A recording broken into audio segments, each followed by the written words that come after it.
Final goods and intermediate goods के बाद अब हमारा टॉपिक है consumption goods and capital goods. पूरा कॉन्सेप्ट एक्सप्लेन करेंगे, पहले consumption goods and capital goods का, फिर प्रीवियस ईयर के कुछ क्वेश्चंस जो आए हुए हैं इस पे आइडेंटिफाई करने की, क्लासिफाई करना होगा आपको कि कौन से कंजम्पशन है कौन से कैपिटल, तो उसको भी हम यहाँ पे करेंगे। तो पहले कॉन्सेप्ट समझते हैं, फिर प्रीवियस ईयर के क्वेश्चंस भी देखेंगे। तो चलिए देखते हैं क्या है। सबसे पहले consumption goods, goods which satisfy the wants of the consumer directly. ऐसे गुड्स जो कंज्यूमर की जो वांट्स है उसको तुरंत सेटिस्फाई कर दे, डायरेक्टली सेटिस्फाई कर दे, उसको हम कंजम्पशन गुड्स कहेंगे। तो इनकी कैटेगरी बहुत सारी हैं, वो देखते हैं अभी। पहले एग्जांपल देते हैं, जैसे ब्रेड, ब्रेड को हमने खरीदा, कंज्यूम किया, satisfy wants. Butter, shirts, pen etcetera, ये सब क्या है, कंजम्पशन गुड्स के एग्जाम्पल है। लेकिन इसकी कैटेगरी बहुत सारी है, बहुत सारे ऐसे गुड्स हैं हमारे पास जो हम लोगों की डिमांड सेटिस्फाई कर रहे हैं, तो उनको अलग अलग कैटेगरी में डिवाइड किया गया है। सबसे पहले durable goods, semi durable, non durable, services. तो ड्यूरेबल गुड्स देखते हैं क्या है। ड्यूरेबल गुड्स पहले समझ लेते हैं क्या है। Durable goods are those goods which satisfy the wants again and again, जो बार बार हमारी वांट्स को सेटिस्फाई करेंगे। जैसे टेलीविजन, रेफ्रिजरेटर। टेलीविजन क्या एक बार देख के खत्म टेलीविजन? नहीं, एक बार एक चैनल देखा, एक सीरियल देखा, अगले दिन आए गया टेलीविजन? नहीं, ऐसा नहीं है, बार बार वो मुझे सेटिस्फाई करेगा। So this is an example of durable goods, refrigerators etcetera. Semi durable goods, तो सेमी ड्यूरेबल गुड्स देख ले, goods which can be used for a limited period of time are termed as, जो सिर्फ limited time के लिए use किए जा सकते हैं, वो हमारे सेमी ड्यूरेबल। जैसे क्लोथ्स, टेलीविजन आपका 10 साल 15 साल चलेगा, लेकिन क्लोथ्स 1 ईयर 6 मंथ इतने से इतना ही चलेंगे, तो ये क्या है, सेमी ड्यूरेबल गुड्स, जो limited period of time, not इसका ज्यादा टाइम है, पीरियड है, इसका कम है, तो ये क्या है, सेमी ड्यूरेबल गुड्स। जैसे क्लोथ्स, क्रॉकरी। अब आते हैं non durable. Non durable name से समझ में आ रहा है जो ज्यादा यूज नहीं चलेंगे, जो सिंगल यूज चलेंगे। तो इसकी मीनिंग है goods which are used up a single act of consumption, जो सिर्फ सिंगल यूज चले, एक बार में ही बस यूज हो, उसको जैसे कहते हैं मिल्क, ब्रेड। ब्रेड एक बार कंज्यूम करने उसके बाद तो नहीं कंज्यूम कर पाएंगे। मिल्क, ये सारे एग्जाम्पल क्या है, नॉन ड्यूरेबल गुड्स के। And last is services. हम लोग सर्विसेज का भी तो यूज करते हैं, जैसे हम मोबाइल में इंटरनेट चला रहे हैं, वो भी सर्विस है।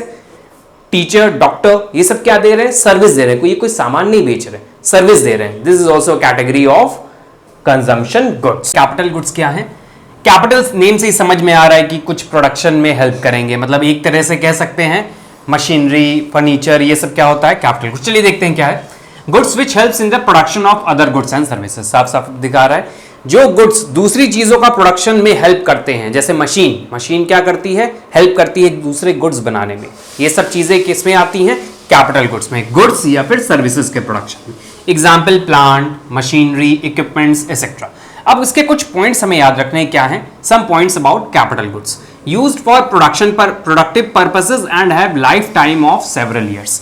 देखिए ये जो है, ये जो कैपिटल गुड्स हैं, ये किसके लिए यूज हो रहे हैं, प्रोडक्टिव पर्पस के लिए। मतलब मशीन अगर खरीदी है तो उससे प्रोडक्शन करेंगे हम, प्रोडक्टिव एक्टिविटी होगी उससे, और इसकी लाइफ टाइम जो है थोड़ा ज्यादा रहती है, 10 ईयर्स 8 ईयर्स इस तरह से। कोई नंबर फिक्स नहीं है कि 10 ईयर 8 ईयर्स, बस ज्यादा लाइफ टाइम रहता है as compare to consumption goods.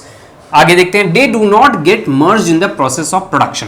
अच्छा, जब प्रोडक्शन हम करते हैं मशीन से और गुड्स प्रोड्यूस करते हैं, तो मशीन की जो वैल्यू होती है, सपोज 10 लाख की मशीन खरीदी और आपने प्रोडक्शन किया, गुड्स बनाए 10,000 रुपीज के, तो मशीन की जो वैल्यू है 10 लाख, वो उसमें मर्ज नहीं होती है।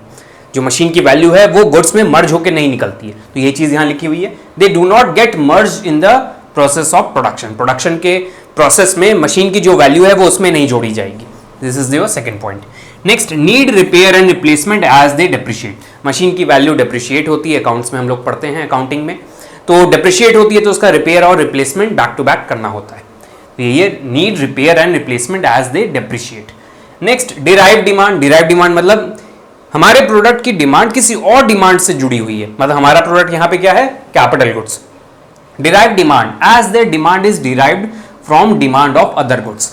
सपोज मशीन की डिमांड कैसे आएगी, जब मशीन से जो गुड्स प्रोड्यूस कर रहे हैं अगर उसकी डिमांड आएगी तभी मशीन की भी डिमांड होगी। तो ये डिराइव डिमांड है, किस पे डिपेंड है, डिमांड जो गुड्स का प्रोडक्शन कर रहे हैं उस पे डिपेंड है। सपोज एक एग्जांपल आपको देते हैं, सपोज बुक्स प्रिंट होनी है तो प्रेस की रिक्वायरमेंट है, अगर बुक्स की डिमांड ही नहीं आएगी मार्केट में, तो प्रिंटिंग क्यों, प्रेस जो है, प्रिंटिंग पूरी मशीन जो है वो क्यों खरीदी जाएगी? तो डिराइव डिमांड है, किस पे डिपेंड है? जो गुड्स प्रोड्यूस कर रहे हैं उसकी अगर डिमांड आएगी तभी मशीन की डिमांड अराइज होगी। तो अब चलिए क्लासिफाई करना सीखते हैं। How to classify both of them.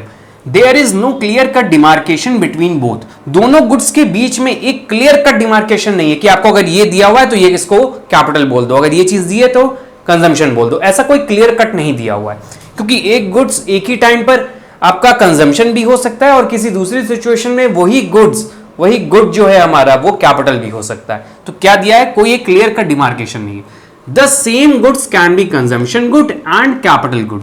तो बोल दिया वही सेम गुड कभी कभी कंजम्पशन भी होता है, कभी कभी कैपिटल गुड्स भी होता है।